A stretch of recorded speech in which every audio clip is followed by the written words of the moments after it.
నిజ నిర్ధారణకు అంతిమ నిర్ణయం DNA టెస్ట్.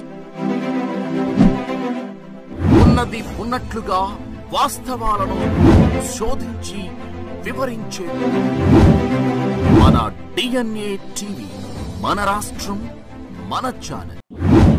దసరా శరన్నవరాత్రులు అంగరంగ వైభవానికి అందుకుంటున్నాయి.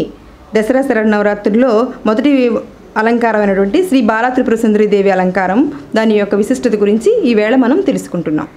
శరన్నవరాత్రి ఉత్సవాల్లో తొలి రోజైన దుర్గమ్మ బాలా త్రిపుర సుందరిగా కనకదుర్గమ్మ వారు దర్శనమిస్తుంది. త్రిపురుని భార్య త్రిపుర సుందరి దేవి అంటే ఈశ్వరుడి భార్య అయిన గౌరీదేవి అని అర్థం. మనస్సు, బుద్ధి, చిత్తము, అహంకారం త్రిపుర సుందరి దేవి ఆధీనంలో ఉంటాయి. అభయహస్తముద్రతో అక్షమాల ధరించి అమ్మను ఆరాధిస్తే మనోవికారాలు తొలగిపోతాయి, నిత్య సంతోషం కలుగుతుంది. త్రిపుర సుందరాదేవి స్త్రీ చక్రంలో త్రిపురాంతరయములో మొదటి దేవత కనుక ఉపాసకులకు త్రిపుర సుందరి దేవి అనుగ్రహం కోసం బాలార్చన చేస్తారు. సత్సంతానం అనుగ్రహించే దేవతగా త్రిపుర సుందరి దేవి భక్తులకు పూజలు అందుకుంటున్నారు.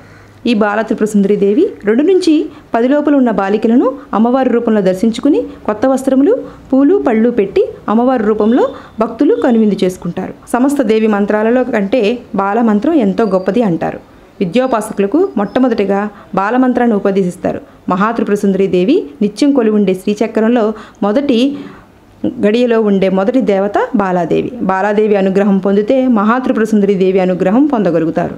దసరా మహోత్సవాల్లో భక్తులకు పూర్ణఫలం అందించే అలంకారం శ్రీ బాలా త్రిపుర సుందరి దేవి ప్రతిత. జై దుర్గా, జై జై దుర్గా.